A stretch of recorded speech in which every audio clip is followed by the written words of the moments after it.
Hello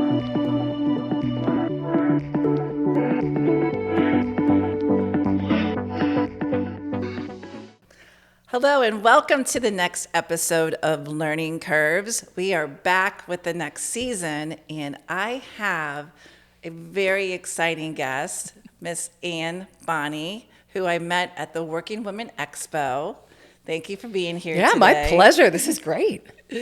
Anne is a keynote speaker, and I saw her speak at the Working Women event, and I'm like, I've got to have Anne on my podcast. And what she spoke about was so relevant today, and that is embracing discomfort and change. Wow, what a great topic for, everything everyone's going through in today's society. Yeah, 2,500 years ago, Heraclitus said that the only thing we can count on is change, the only constant. But I feel like now the pace of it is sped up a lot. It's sped up a lot. Yeah. And there's just been so much that has happened over the last couple of years that on so many levels, I think in so many people's lives that we're all having to make adjustments and do things differently than we used to do. And, as we've gone in, we're now a couple of years into it, I think there's also some realizations that might be coming out of some of that. I guess I'm just speaking from personal experience. I think that's pretty consistent with what people are realizing, like the whole, let's wait till it gets back to normal. Right. You're like, okay, that's not going to happen. Yeah. What do we do now? Right. Yeah. No, I know. So I just think this is such a great topic. Also, Anne has written two really great, easy to read books that you're going to want to read. That's going to give you some great tips on embracing the discomfort of change. So we're going to talk a little bit about that, but thank you again for being here. Yeah, my pleasure. Yeah, so let's get started. I first wanted to start out, like, you are a keynote speaker, and wow, that's something that I've always, I told you I've spoken at a couple of big events before. It's not my favorite thing to do. I know that I've always thinking about it, but how did you get started in the career of keynote speaking? Yeah, I basically quit my job and got a business card that said I was a keynote speaker. It's one of those things. I love when you go up on stage and you're not terrible, they keep hiring you to do it. No, I'm just teasing. I'm only kind of teasing. I've had a crazy career path. I was a special ed teacher out of college. I was an animal trainer for a while for seals and sea lions, and then for birds of prey, like coolest job. Wow. Really negative leadership. So I had some really good leadership lessons there. Then I worked for Under Armour for about 10 years. I did a whole bunch of things in marketing for them. And then I went to New York City and worked for a large gym chain.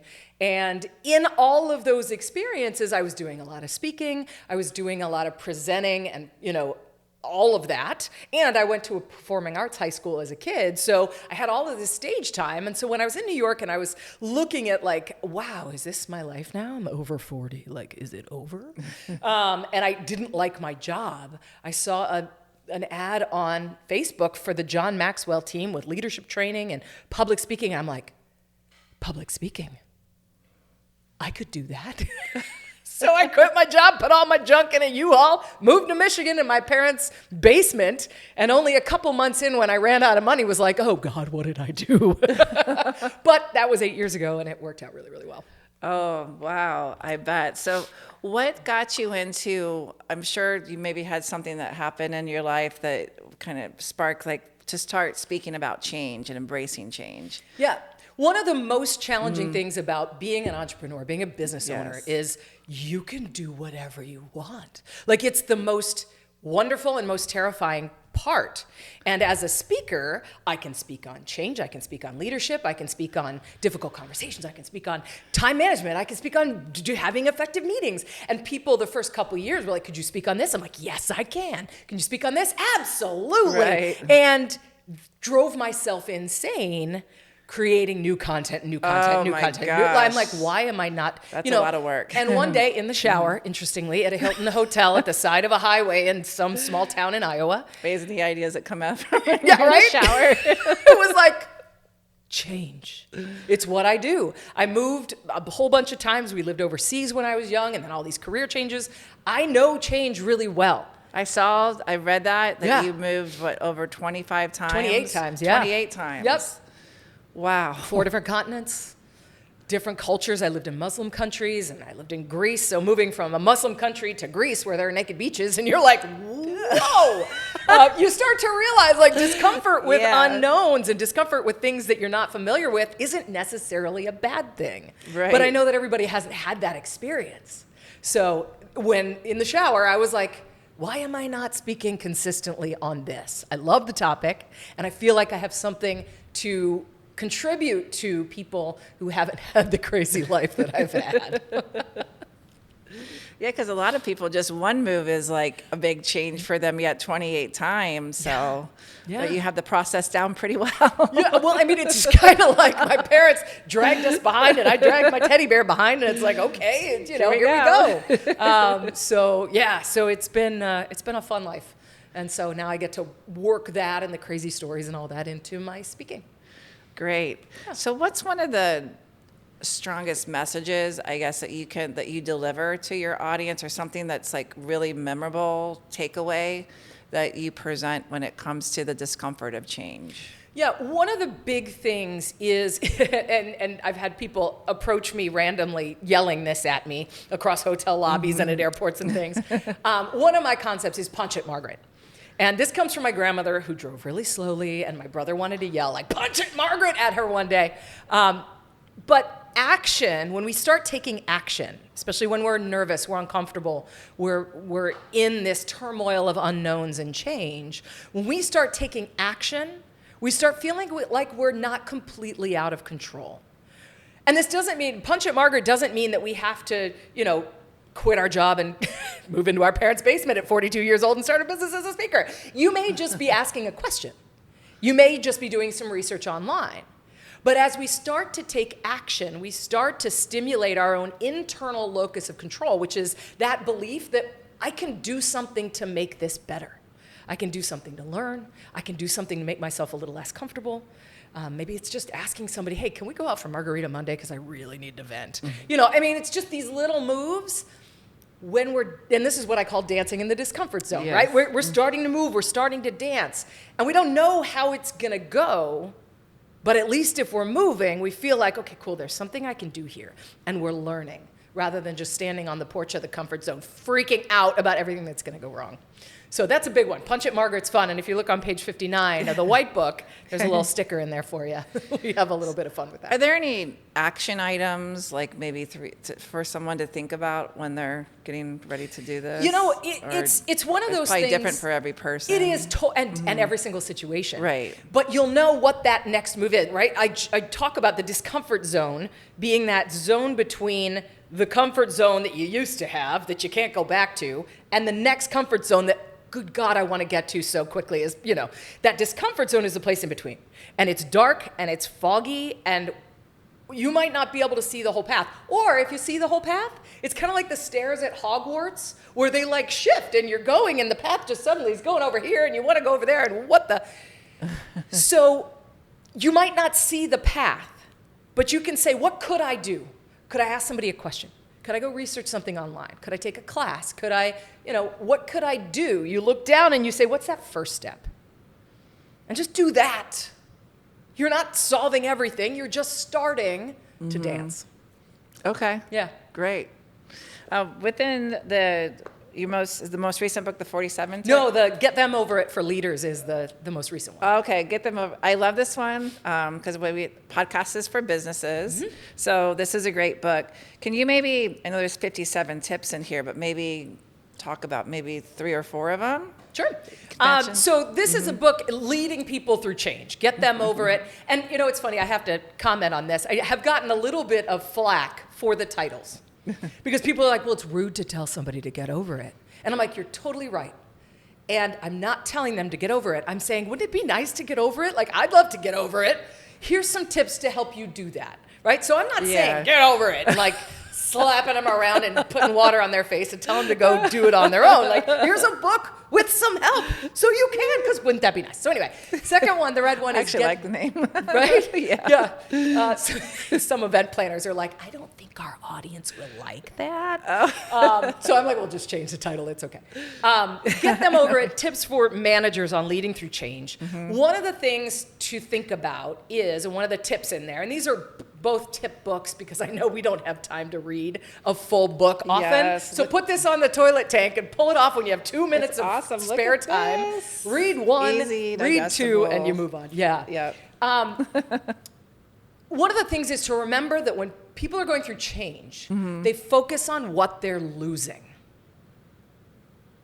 So they're focusing on everything they had before that they're not going to have anymore, which may not only be tangible stuff or roles or whatever, but it could also be comfort, confidence, security. I don't know how this other thing's going to go. I don't know if I'm going to be able to do it. And so I've lost my confidence. I've lost my competence. And so entering into leading through change with that understanding can help you address things for people, such as, what are you not losing and what are you gaining? So that people they can focus on those things too. Because yes, they're still losing some things. And let's also remind them, so they can remind themselves, what they're gaining and what they're not losing as well. So that's one of the things in there. I like that tip. Yeah. Yeah. Oh. And it's a good tip for all of us as people, right? As you're managing yourself to say, all right, cool, I'm losing a lot. I don't like this at all. And I'm gaining some things too. I don't know what they are. No, it's great advice. I think I told you before we started this podcast today that I've been going through a lot of emotional distress lately with my building that I've had for 25 years, and it was full of happy working employees for so long, and now nobody really wants to come into the office space any longer. So I have a burn rate of a lot of money going out the door every single month, and had to make a hard decision to close it down. And actually, I'm going to be shutting the doors this week. And I walked my first renter through yesterday, but it took me a year to make that decision, right? Because I'd come in my office and think about it and cry. Sure. And I thought about everything I was losing. Yes. And all my memories that I had. Exactly. Yes. Well, and this is the hard thing, is because we don't want to leave all the stuff we had, right? Right. Even though what's in the future might be way better. Yes. We like to cling to what we know. That's why so often we end up in comfort zones that aren't even comfortable anymore, right? Right. Which is why you're making the changes you are. Yeah. Yep. Yeah. No, I totally get that. I've been living in that world for a while. Well, and this is another thing that's Yes. in there in both of these books and that I talk about in my keynote, is to normalize that discomfort and to recognize it.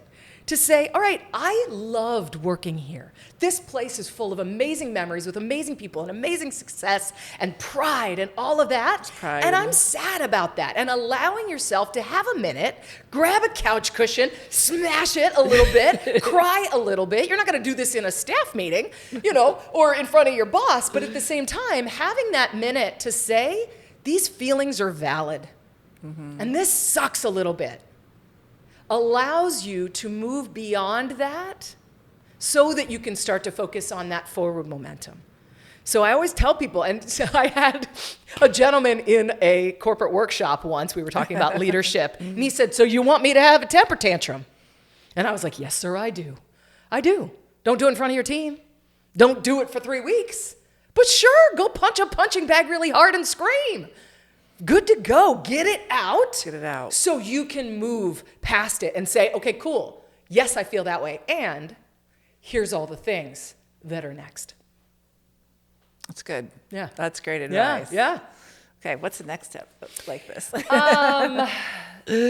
Communication is key. Because people, when there are a lot of unknowns, they fill in the blanks.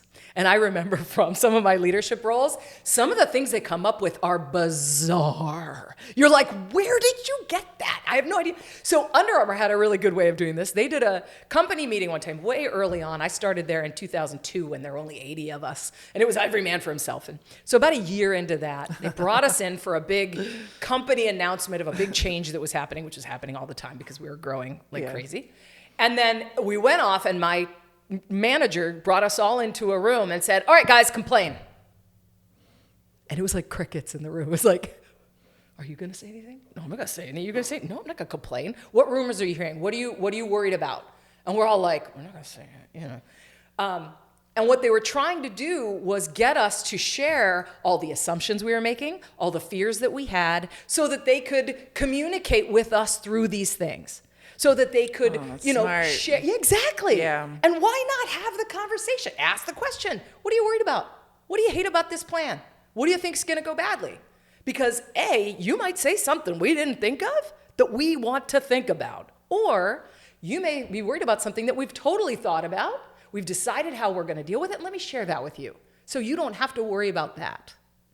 So having that culture of open communication with your team is really important in working through that acceptance phase. Right. Allowing them the chance to, like, what do you hate about this? What are you scared about? What don't you like? Share it. Tell me. Yeah. That's a great tip. It's Instead of being like, uncomfortable. this is what we're doing, everybody deal with it. Right? Right. And they're at the water cooler like, oh my God, I hate this. Oh my God, this is so terrible. And rightfully so, because you're essentially drop kicking them into whatever unknowns that you are like, wee, and they're like, no. So, that communication. Probably done that a few times in my past. Totally. I have too. You're like, yeah, really? This stinks. And they're like, deal with it. It's going to be awesome. And you're like, nuh-uh. Yeah. So, but put yourself in their shoes and understand, be empathetic about it, have those conversations, because then they're going to have the conversations with you. And they're going to be more likely. This is a different world than it was in 1980. Suck it up because I'm the boss. It doesn't work anymore. People are like, doesn't. you suck it up. I'm going to go get another job. They do. Because they can do that these days. And so how do we create that environment? Yes, I know. Yeah. I've had to change my communication styles after 26 years. Yeah. Yeah, completely change. Yep. Yeah. And that's one of the big ongoing changes that everybody's like, all of us from Gen X, from the boomer generations, like, it's not how it was when I was coming up in the world. And we need to adjust, or we're going to be lonely in our big offices with everybody's quit. And we're like, oh, crap. What now? Exactly. Yeah. Yeah. And that's another one that's in there is look at the reality of the situation. Look at what can I control? Yeah. So often we rail against the things we can't control. It's like, this is happening. Okay, cool. What can I do from here? Rather than trying to work with all the old stuff. I like that. Yeah. No, that's really, really good. So I don't think a lot of people think just to ask, like, what's wrong and what are you fearing? And because you'll get a lot of insight from that. Totally. And you might figure out something that you need to fulfill for yourself to be able to move through it more effectively. Right. Great advice. Yeah. That's a great tip. Okay, what's the next one?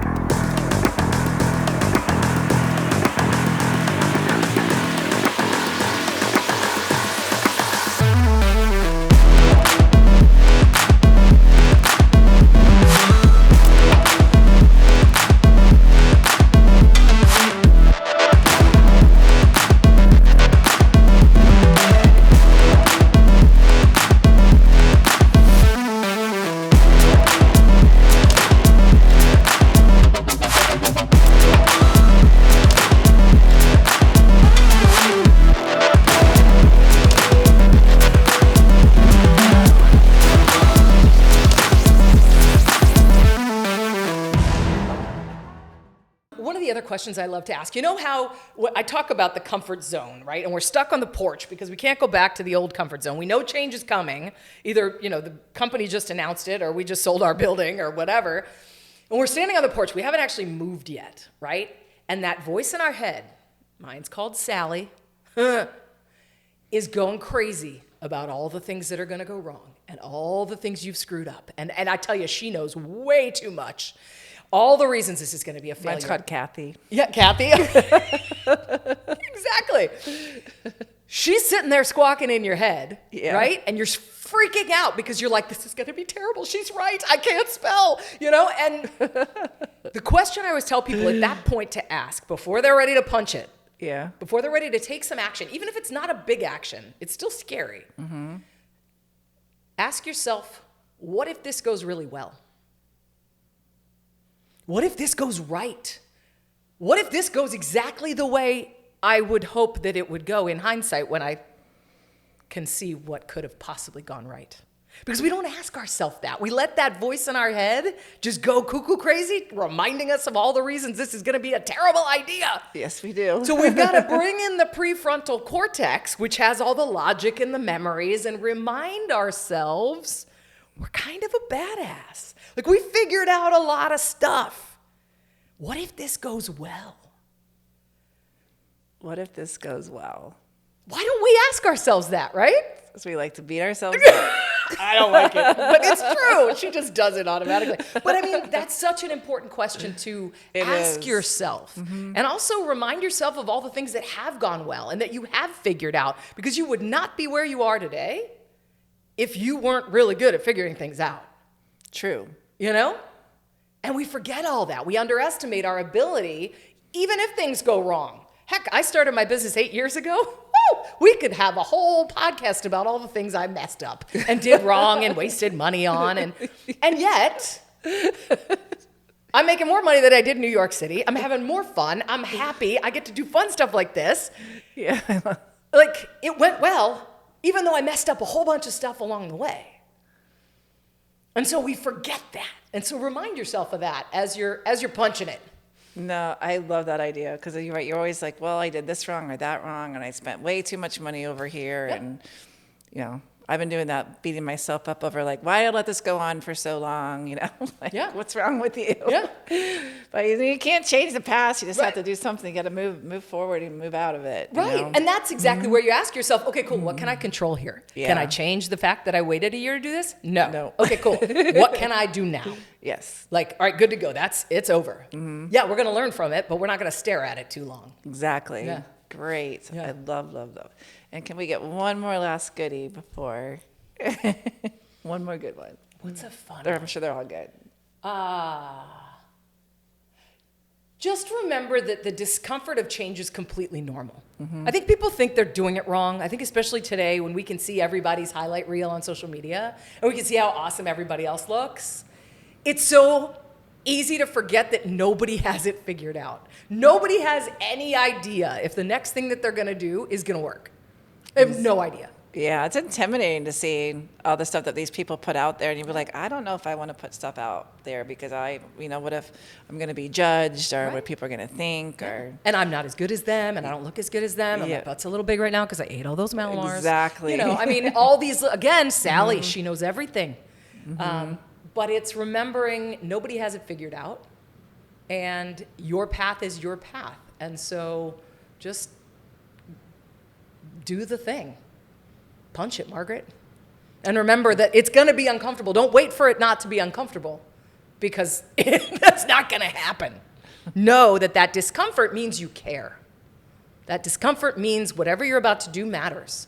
Now, if a bus is coming, don't punch it, Margaret. Like, stay on the sidewalk. But in a lot of these moves, we've thought it through a million times. We've used the logic. We've used all the, Remember that discomfort means that it matters and that the stakes are high and we care. Exactly. Rather than a stop sign. Right. Yeah. Oh, that's great. Yeah. So when you're speaking at all these events, you have a lot of people that are taking in everything that you're saying. I'm sure you have a really great engaged audience because it's such a great subject matter. Have you ever, can you give me one story of somebody that might have heard you speak and wrote to you or reached out to you and said, thank you, this is my story and this is how I benefited from what you said. Yeah, so I was very early. So I left corporate in 2015, and it was probably 2016 or 17. In the town where I was living, I did a thing for a woman's magazine, their luncheon, and I spoke there. And a woman came up to me, and I could tell as I was talking to everybody afterwards, and everybody's kind of filing away, she was just kind of on the periphery. And she came up to me crying. And I'm like, oh, hi, do you need a hug? Because I'm a hugger. And she's like, yes. And I was like, what's up? She's like, I'm in an abusive relationship. And your whole message around punch it is what I need to get off the porch, to leave this relationship. I've been in this, and I was like, awesome. I said, she lived right down the street from me. We became friends on social media. And she reached out, and I was like, well, good luck. I gave her another hug, and I said, you got this. Like, what do you say to somebody who, that's a huge, getting off the porch, even if it's it's hard. Yes, it is. So I said, that's honor the difficulty of that. I get it. And good luck. Punch it, Margaret. Or Punch It Kate was her name. So anyway, a couple months later, she messaged me. She's like, I've gone back to him a couple times, but I'm finally gone. I've moved out of town. I've moved on. And then about a year later, she messaged me again, and she's like, I'm in a new relationship, and I'm happy. All I needed was that moment of Punch It, Margaret. And to say, because the cool thing about Punch It, Margaret is it gives you that silly, goofy, punch it, Margaret, just do it. That energy to go do something. And she's like, that's what I needed. And the cool thing is that could have been delivered on a podcast, on a TV show, on a book. She needed it in that moment. And that's the cool part about my job, is I get to deliver it, and somebody in the room, or hopefully more people, need one of those pieces at that exact moment. And that is the coolest thing. And she's thriving now. She's remarried, and it's, she's doing really well. So that's why you do what you do. Yeah, exactly. You're like, yes, it worked. That's so great. I love hearing stories like that. Yeah. So where can someone go see you speak next? If here, either locally or if you're speaking somewhere else, what's your next event lineup? Well, most of my events are private events, so members of associations or companies bring me in. So I don't do my own private events where I sell tickets or anything like that. Okay. And the Working Women event was a unique event in that it was sort of open to the networking group here in Tampa. So I don't think I have any of those on the books right now, but yourchangespeaker.com is my website. Okay. So if we wanted to book you for an event that they want to host, go there. They can get all that information. Your Change Speaker, nice and easy. And you have your own podcast? I do. It's called Dancing in the Discomfort Zone. Okay, that way we can get more of you that way. Sure, you can get it for free there. Oh, yeah. I love that. Yeah. But it's a fun podcast because I've been doing it for, 6 or 7 years now. And I get to just interview people about things that make people uncomfortable, like money and spirituality and porn addiction and suicide and all of these things to help people learn more so that they're less uncomfortable and can face things as they need to. Oh, that's great. Yeah. So be sure to tune in to Anne's podcast and also the 2 great books that are really easy to read. And can get these on Amazon? Yep. Okay. On Amazon, can get these. So, okay, well, great. Well, thank you so much. This was awesome. It was a lot of fun. Appreciate you being on my show today. Oh, my pleasure. Thank you. Thank you. And thank you for tuning in. We'll see you next time on Learning Curves.